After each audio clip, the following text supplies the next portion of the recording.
नमस्कार, मैं मिथिलेश चौबे आपको आर्थिक आज़ादी आंदोलन में हार्दिक अभिनंदन और स्वागत करता हूं। आर्थिक आज़ादी आंदोलन है क्या? सिर्फ पैसों की बात है? जी नहीं, मानवता की बात है। सबको सामान्य शिक्षा की व्यवस्था होनी चाहिए। स्कूल की प्राइवेट व्यवस्था न हो करके सिर्फ और सिर्फ सरकारी व्यवस्था हो या सिर्फ और सिर्फ प्राइवेट व्यवस्था, आम जनमानस के लिए ये व्यवस्था उपलब्ध होनी चाहिए।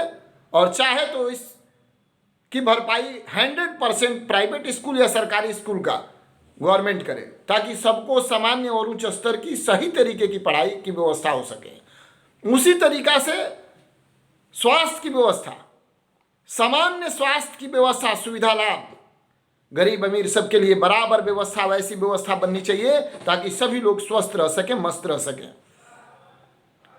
आइए बात करते हैं कानून की। आम आदमी और खास आदमी, ये क्या बात है भाई? इंसान इंसान है, जीव जीव है, वोट वोट है। किसी भी जाति धर्म संप्रदाय के लोग हों इस भारत में और भारत के सपूत हैं, उनका वोटर लिस्ट में नाम है, वोट का अधिकार बराबर। इस देश में हिस्सेदारी, इस देश की आय व्यय, इस देश की आपदा विपदा, सब में इनकी हिस्सेदारी होती है और देश इन्हीं के बदौलत चलता है, मालिक होते हैं ये। तो फिर सुविधा में आम और खास की बात क्यों होने लगती है? इसलिए कानून व्यवस्था जो है ये खास और आम के आधार पर नहीं चलना चाहिए।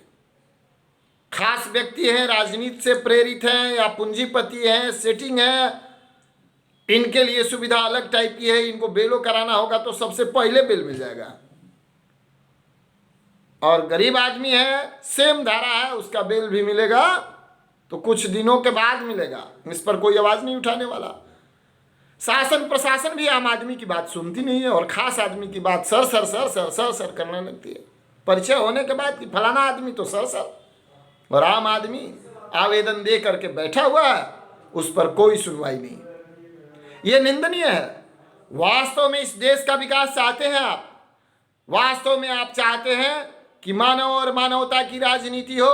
वास्तव में आप चाहते हैं कि इस देश में खुशहाली आए, पूरे विश्व में सशक्त और समृद्ध भारत राष्ट्र का निर्माण करना चाहते हैं आप?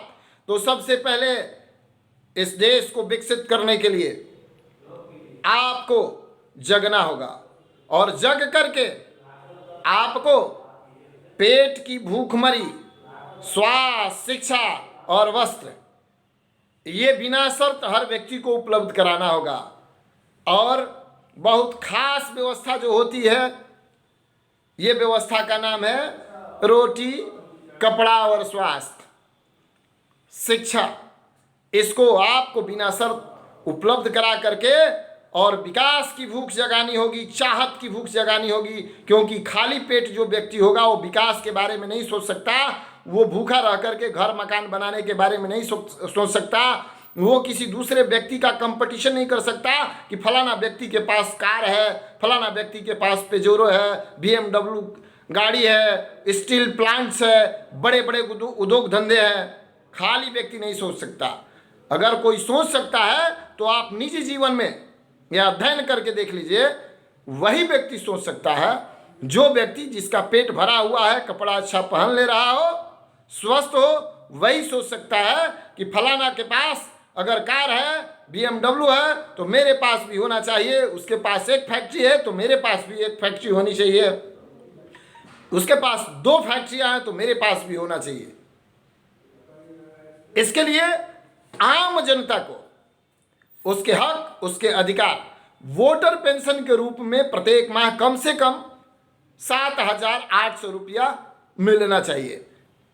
अब रह गई बात, ये सारी व्यवस्था होगी, ये निश्चित आमदनी सुनिश्चित कराने का माध्यम है। इससे अनेकों प्रकार की खुशियां आएंगी, अनेकों समस्याओं का समाधान होगा।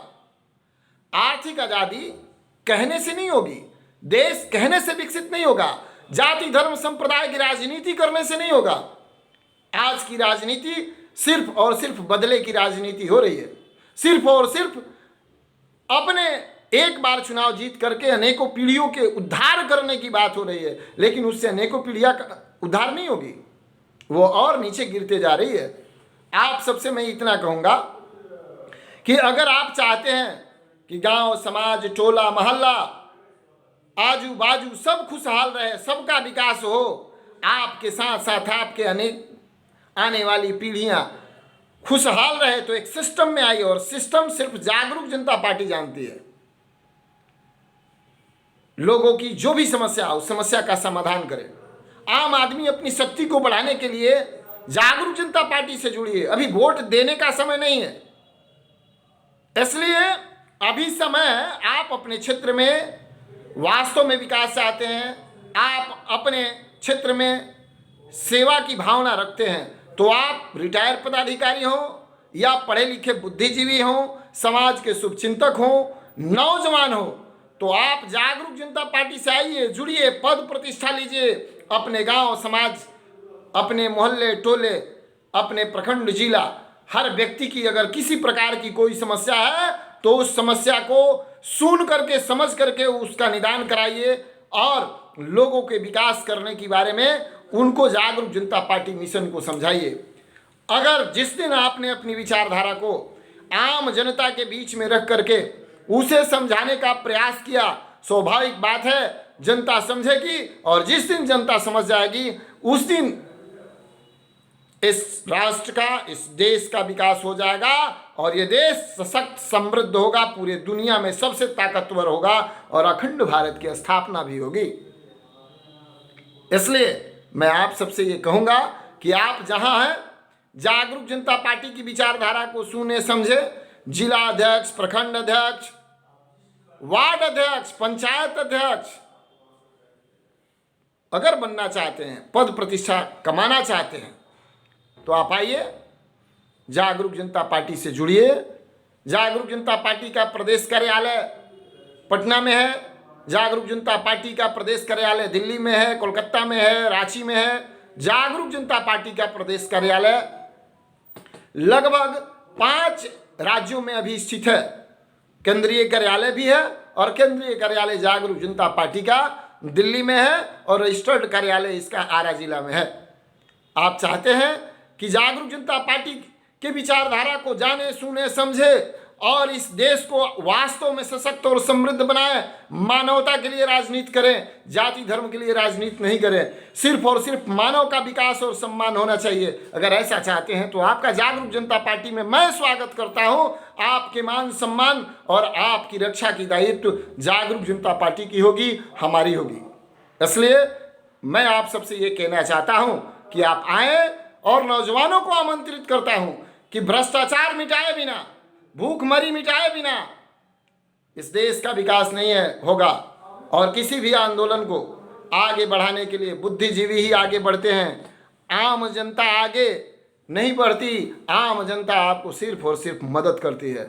इसलिए अगर खास जनता बन करके इस समाज को नई दिशा देना चाहते हैं तो आप आइए, मैं आपको आमंत्रित करता हूं, और बिहार से विश्व की ओर पहला कदम बढ़ाया जाए। तब होगा पुनः उद्धार इस भारत का, इस देश का, और विजयी विश्व बिहार बना करके पूरे दुनिया में हम लोग पुनः अखंड भारत की स्थापना कर एक परचम लहराएं। इन्हीं शब्दों के साथ मैं आप सबको हार्दिक अभिनंदन, स्वागत करता हूं, और आपको ये नंबर दे रहा हूं। इस नंबर पर आप कॉल करिए, जुड़िए और मिलिए। आपको उचित सम्मान दिया जाएगा, आपको आगे बढ़ाने के प्रयास किया जाएगा। बहुत बहुत धन्यवाद।